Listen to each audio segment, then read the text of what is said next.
শীতের সন্ধ্যায় চায়ের সাথে চাটাও কিন্তু দারুণ লাগে। আর আমাদের বাড়িতে সবসময় চা হয়, শীত গ্রীষ্ম বর্ষা। কিন্তু আমার আবার মাঝে মধ্যে খেতে ইচ্ছা করে, মাঝে মধ্যে খেতে ইচ্ছা করে না। তো শীতকালে কিন্তু রোজ আমি চাটা খাই। রাতে পনির করব বলে আমি এখানে মশলাটা পেস্ট করে নিয়েছিলাম, আর পনিরের সঙ্গে থাকবে রুটি।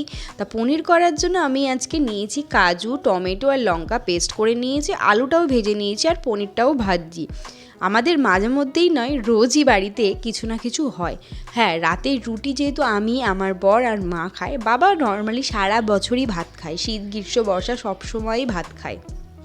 বাড়িতে যাই করা হোক না কেন, সেটা অল্প খেলেও ভাত কিন্তু বাবার খেতেই হবে। কিন্তু আমাদের তো রুটি খেতে হবে, রুটির সাথে একঘেয়ে আলু তরকারি, আলু চচ্চড়ি খেতে খেতে যেন বোর হয়ে যায়। তো মাঝে মধ্যেই আমি পনির করি, বা ঘুগনি হয়, কাবলি ছোলা হয়। আর যখন রুটি খেতে ইচ্ছা করে না, তখন অন্য অন্য আইটেম আমি বাড়িতে ট্রাই করি। আর আমার রান্নাবান্না করতে মন্দ লাগে না, একটা তরকারি করলেই হয়, যে কোনো কিছু একটা অল্প করে করলেই আমাদের তিনজনার হয়ে যাবে।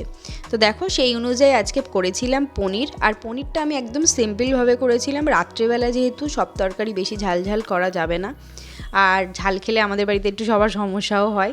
তো খুব একটা ঝাল না, খুব একটা মিষ্টিও না, নর্মালভাবে করলাম। আর দেখো, শীত কিন্তু যথেষ্ট ভালোভাবে পড়েছে। আর এই শীত পড়া মানে কত যে ওকেশন আসে, যেমন বিয়ে বাড়ি, 25শে ডিসেম্বর, পিকনিক, বাপরে বাপ, মজার তো শুরু। আর তার সঙ্গে তো থাকে নানান রকমের সবজি, আর সবজি মানে কত রকমের যে রান্না বান্না। যারা রান্না ভালোবাসে তাদের তো সোনাই সোহাগা, যেমন আমারও কিন্তু খুব রান্না করতে ভালো লাগে। তো সেই জন্য যখনই শীত পড়ে আমি প্রায় কিছু না কিছু আইটেম করে থাকি।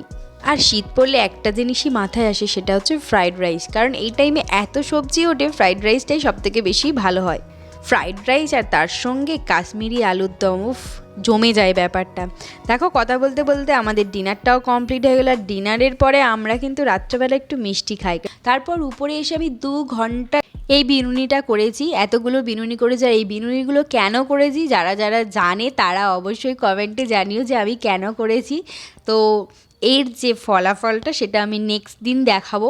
দেখো, আমি ভালোভাবে সবগুলো একসাথে বিনুনিগুলোকে নিয়ে আমি একসাথে একটা বিনুনি বেঁধে দিয়েছি, কারণ অতগুলো রাত্রেবেলা নিজেরই গলায় জড়িয়ে আমি হয়তো থাকবো না। তো দেখো, ওই জন্য আমি একসাথে বিনুনিটা করে নিয়েছি। তো আজকের পর্যন্ত এতটুকুই, টাটা।